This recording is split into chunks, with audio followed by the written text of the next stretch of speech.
히브리서 4장 12절 말씀으로 기도하면 살아난다.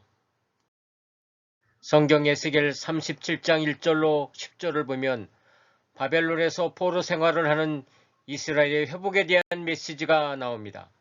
우리가 잘 알고 있는 마른 뼈가 살아나는 장면입니다. 에스겔 37장 7절로 8절은 이에 내가 명령을 따라 대언하니 대언할 때에 소리가 나고 움직이며 이 뼈 저 뼈가 들어맞아 뼈들이 서로 연결되더라. 내가 또 보니 그 뼈에 힘줄이 생기고 살아오르며 그 위에 가죽이 덮이나 그 속에 생기는 없더라. 그렇게 말씀하십니다. 하나님이 주신 회복은 단순히 예전 상태로 돌아오는 것만이 아닌 더 놀랍고 능력있게 변화되는 것을 말합니다.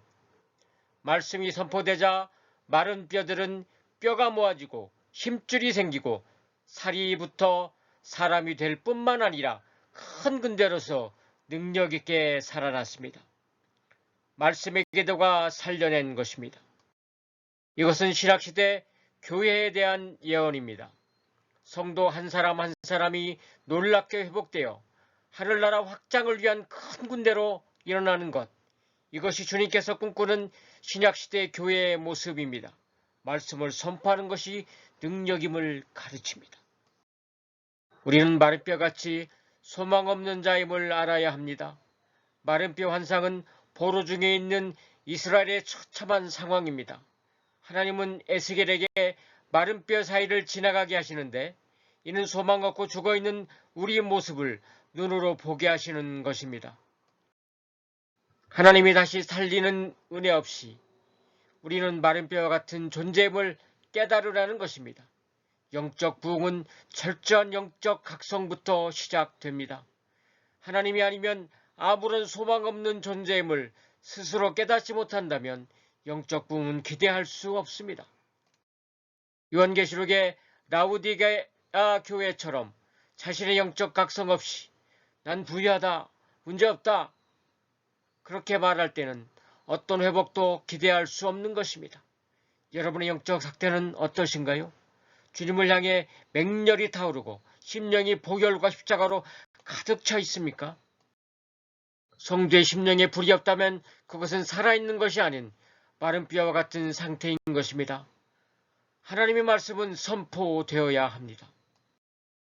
히브리서 4장 12절은 말씀하십니다. 하나님의 말씀은 살아있고 운동력이 있어 좌우의 날선 어떤 것보다도 예리하여 혼과 영과 및 관절과 구수를 찔러 쪼개기까지 하며 또 마음의 생각과 뜻을 판단하나니 히브리서 4장 12절 말씀입니다.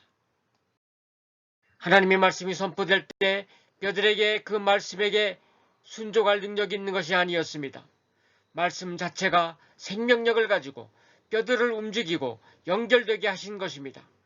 창세기 어둠과 혼돈의 때에 하나님의 말씀이 선포되자 말씀의 능력이 살아 움직여 빛을 가져오고 혼돈 상태의 질서가 잡히고 보시기 좋은 역사가 일어난 것과 같습니다. 하나님의 말씀 자체가 능력이며 그 능력이 우리를 살리는 것입니다. 말씀은 우리 영혼과 육체, 우리 삶 모든 영역을 살려냅니다. 모든 영역을 살려냅니다. 데살로니가전서 2장 13절은 말씀하십니다. 이러므로 우리가 하나님께 끊임없이 감사함은 너희가 우리에게 들은 바 하나님의 말씀을 받을 때에 사람의 말로 받지 아니하고 하나님의 말씀으로 받음이니 진실로 그러하도다. 이 말씀이 또한 너희 믿는 자 가운데서 역사하느니라. 말씀은 이처럼 감사하는 것이 아닌 먹어야 하는 것입니다. 먹으면 진정한 생명이 됩니다. 말씀을 먹어야 살아납니다. 말씀은 영의 양식이기에 아멘으로 받아야 합니다. 매일 삶 속에서 주신 영적인 양식임을 알고 말씀을 읽고 감동될 때 믿음으로 먹어야 합니다. 말씀을 먹고 말씀으로 기도하면 살아납니다. 하나님은 말씀으로 오셨고 말씀은 곧 하나님이십니다. 기도하겠습니다. 말씀으로 오신 살아계신 하나님, 모든 영광 받으소서. 하나님 앞에 우리가 마른 뼈임을 고백합니다.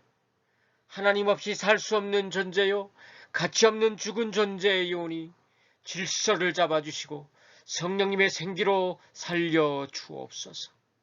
우리가 말씀으로 기도하면 살아날 줄 믿사오니 쉬지 말고 기도하도록 인도해 주옵소서. 은혜를 부어 주옵소서.